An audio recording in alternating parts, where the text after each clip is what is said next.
Hi, hello. ಇವತ್ತು ನಾವು ಮೆಣಸಿನ ಹಣ್ಣಿಂದು ಬೆಳ್ಳುಳ್ಳಿ ಖಾರ ಮಾಡ್ತೇವೆ. ಮೆಣಸಿನ ಹಣ್ಣಿಗೆ ಬೆಳ್ಳುಳ್ಳಿ ಖಾರ ಮಾಡೋಕೆ ಏನೇನು ಬೇಕು ಅನ್ನೋದು ಹೇಳ್ತಾನು. ಇಲ್ಲೇ ಮೆಣಸಿನ ಹಣ್ಣು ಹುರಿಯಾತೀನಿ. ಈಗ ಇವನ್ನ ಸ್ವಲ್ಪ ಕೆಂಪಾಗಿದ್ದಾವೆ. ಈಗ ಇನ್ನೂ ಸ್ವಲ್ಪ ಹುರಿಯಾತೀನಿ. ಇವನ್ ಮೆಣಸಿನ ಹಣ್ಣ ಎಣ್ಣೆ ಹೆಚ್ಚಿ ಒಂದು ಸ್ವಲ್ಪ ಎಣ್ಣೆ ಹೆಚ್ಚಿ ಹುರಿಯಾತೀನಿ. ಇವನ್ನ ಇದು ಬೆಳ್ಳುಳ್ಳಿ ಖಾರ ಮಾಡೋದು. ಹಿಂದಕ್ಕೆ ಒಂದು ಸಲ ನಿಮಗೆ ರಂಜಕ ಮಾಡೋದು ತೋರಿಸಿದ್ನಿ.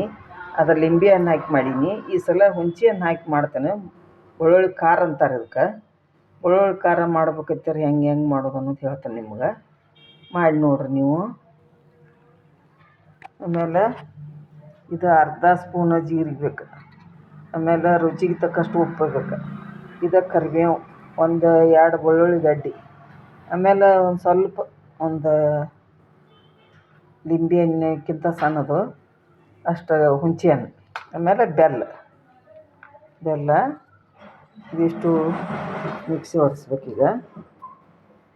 ಭಾಳ ಟೇಸ್ಟ್ ಆಕತಿ. ಮಾಡಿ ನೋಡಿರಿ. ಇದು ಬೆಳ್ಳುಳ್ಳಿ ಖಾರ, ಇದು ಭಾರಿ ಟೇಸ್ಟ್ ಆಕತಿ. ಮಾಡಿ ನೋಡಿರಿ. ಇದ್ರಾಗೆಲ್ಲ ಹಾಕೇನೀಗ ಮೆಣಸಿನ ಹಣ್ಣು ಮತ್ತು ಹುಣಸೆ ಹಣ್ಣು, ಬೆಳ್ಳುಳ್ಳಿ, ಜೀರಿಗೆ, ಉಪ್ಪು ಹಾಕೇನೀಗ. ಹಾಕಿ ಇದನ್ನು ಮಿಕ್ಸಿ ಹೊಡೆಸ್ತಾನು.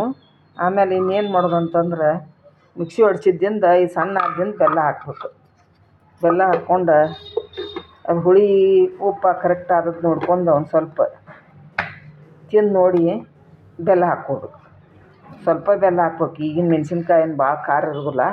ಅದು ಹುಣಸೆ ಹಣ್ಣು ಹಾಕೋದ್ರಿಂದ ಸ್ವಲ್ಪ ಹುಳಿ ಅನ್ನಿಸ್ತೈತಲ್ಲ, ಅದಕ್ಕಾಗಿ ಬೆಲ್ಲ ಹಾಕೋದು. ಇದನ್ನು ಒಂದು ಲಿಂಬೆ ಹಣ್ಣು ಅಷ್ಟು. ಭಾಳ ಟೇಸ್ಟ್ ಆಕತಿ. ಮಾಡಿ ನೋಡಿರಿ.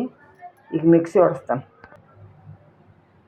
ಈ ಥರ ಆಗೈತಿ. ಈಗ ಇನ್ನೂ ರುಬ್ಬಬೇಕದ. ಇದನ್ನು ಮಿಕ್ಸಿ ಹೊಡೆಸ್ಬೇಕು. ಇದು ಇನ್ನೊಂದು ಸ್ವಲ್ಪ ಉಪ್ಪು ಹಾಕ್ಬೇಕು. ಇಷ್ಟದ ಒಂದು ಅರ್ಧ ಚಮಚದಷ್ಟು ಉಪ್ಪು ಹಾಕ್ಬೇಕು. ಆಮೇಲೆ ಬೆಲ್ಲ ಈಗ ಹಾಕ್ಕೋಬೇಕು. ಸಣ್ಣ ಆದ್ದಿಂದ ಹಾಕ್ಬೇಕು ಬೆಲ್ಲ. ಮತ್ತು ಅದು ಎಲ್ಲ ಮೇಕಪ್ ಆಕತಿ. ಈ ಥರ ಬೆಳ್ಳುಳ್ಳಿ ಖಾರ ಈಗ ರೆಡಿ ಆಗೈತಿ. ಇದು ಯಾರೋ ಒಬ್ರು ಕೇಳಿದ್ರು, ಬೆಳ್ಳುಳ್ಳಿ ಖಾರ ಹುಣಸೆ ಹಣ್ಣು ಹಾಕಿ ಹೆಂಗೆ ಮಾಡ್ತಾರೆ ಅಂತೇಳಿ. ಅದಕ್ಕೆ ಹೇಳತ್ತೇನು. ಮತ್ತು ಈ ಥರ ಆಗೈತಿ ಇದು. ಆಮೇಲೆ ಇದಕ್ಕೆ ಇನ್ನೇನು ಮಾಡೋದಂದ್ರೆ ಒಂದು ಸ್ವಲ್ಪ ಎಣ್ಣೆ ಕಾಯಿಸಿ ಹಾಕ್ಬೇಕು. ಇದಕ್ಕೆ ಇಲ್ಲಿ ಎಣ್ಣೆ ಕಾಯಕಟ್ಟಿನೂ ಅರ್ಧ ಸ್ಪೂನ್ ಎಣ್ಣೆ ಹಾಕ್ಯಾನೀಗ. ಇದಕ್ಕೆ ಏನೇನು ಬೇಕು ಅನ್ನೋದು ಹೇಳ್ತಾನು. ಇದಕ್ಕೆ ಮೆಂತ್ಯ ಒಂದು ಅರ್ಧ ಸ್ಪೂನ, ಇದು ಸಾಸಿವೆ ಇಷ್ಟಾದ್ರೆ ಸಾಕು. ಹಾಕ್ಬೇಕು. ಇದಕ್ಕೆ ಎಣ್ಣೆ ಕಾದೈತಿ ಈಗ.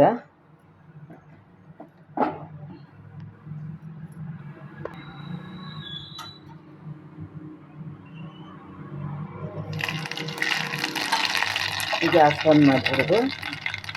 ಇದು ಮೆಂತ್ಯ ಕಾಳು ಹಾಕೋದು. ಆಮೇಲೆ ಎಣ್ಣೆ ಇದನ್ನು ಒಂದು ಸ್ವಲ್ಪ ಸಣ್ಣಗಾದ್ದಿಂದ ಹಾಕ್ಬೇಕು. ಇದು ಸಣ್ಣಗಾಗಬೇಕು, ಬಿಸಿದು ಹಾಕಬಾರ್ದು. ಮೆಂತ್ಯದ ವಾಸನೆ ಎಷ್ಟು ಚಂದ ಬರ್ತೈತಿ. ಇಷ್ಟ ಹಾಕ್ಬೇಕು.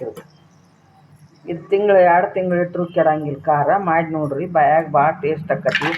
ಅನ್ನದ ಜೋಡಿ ತಿನ್ಬೋದು, ರೊಟ್ಟಿ ಜೋಡಿ ತಿನ್ಬೋದು, ಇಡ್ಲಿ ಸದ್ಯಕ್ಕೆ ಹಚ್ಕೊಂಡು ತಿಂತಾರೆ. ಇದನ್ನು ಭಾಳ ಟೇಸ್ಟ್ ಆಕತಿ.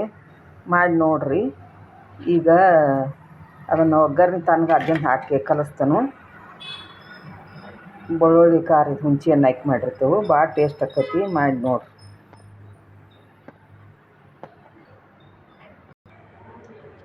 ಇದು ಬೆಳ್ಳುಳ್ಳಿ ಖಾರ ರೆಡಿ ಆಯ್ತೀಗ. ಆಮೇಲೆ ಇನ್ನು ಇದು ಎಣ್ಣೆ ತಣ್ಣಗಾಗೈತಿ. ಅದು ಸಾಸ್ವೆ ಮೆಂತ್ಯ ಹಾಕಿದ್ದು ಇದಕ್ಕೆ ಹಾಕಿಟ್ಕೊತಂದ. ಇಷ್ಟು ಹಾಕ್ಬೇಕು. ಭಾಳ ದಿವಸ ಇಡೋದಾದ್ರೆ ಎಣ್ಣೆ ಹಾಕಬಾರ್ದು. ಭಾಳ ದಿವಸ ಆದ್ರೆ ಎಣ್ಣೆ ಹಾಕಬಾರ್ದು. ಒಂದು 8 ದಿನ ಮಾಡ್ಕೊಳಕ್ಕೆ ನಡಿತೈತಿ. ಇದನ್ನು ಎಣ್ಣೆ ಹಾಕಿಟ್ಕೋಬೋದು. ಒಂದು ಸ್ವಲ್ಪ ಬಿತ್ತಿದ್ದು ಇಲ್ಲೇ ಇದು ಎಲ್ಲ ಕಲಸಾಡ್ಬೇಕು. ಇದನ್ನು ಬೆಳ್ಳುಳ್ಳಿ ಖಾರ ರೆಡಿ ಆಯ್ತೀಗ. ಹಿಂಗೆ ಮಾಡಿ ನೋಡ್ರಿ ನೀವು. ಚಲೋ ಭಾಳ ಆಕತಿ. ನೋಡಿ ಎಷ್ಟು ಎಣ್ಣೆ ಗಪ್ಪಾಗೈತಿದ. ಹುಣಸೆ ಹಣ್ಣು ಹಾಕೋದ್ರಿಂದ ಭಾಳ ಚಂದ ಆಕತಿ ಖಾರ. ಊಟ ಮಾಡೋಕ್ಕೂ ಭಾಳ ರುಚಿ, ಭಾಳ ಟೇಸ್ಟ. ಮಾಡಿ ನೋಡಿರಿ. ಹೆಂಗಾಗೈತಿ ಹೇಳ್ರಿ. ಕಮೆಂಟ್ ಮಾಡಿರಿ, ಸಬ್ಸ್ಕ್ರೈಬ್ ಮಾಡಿರಿ.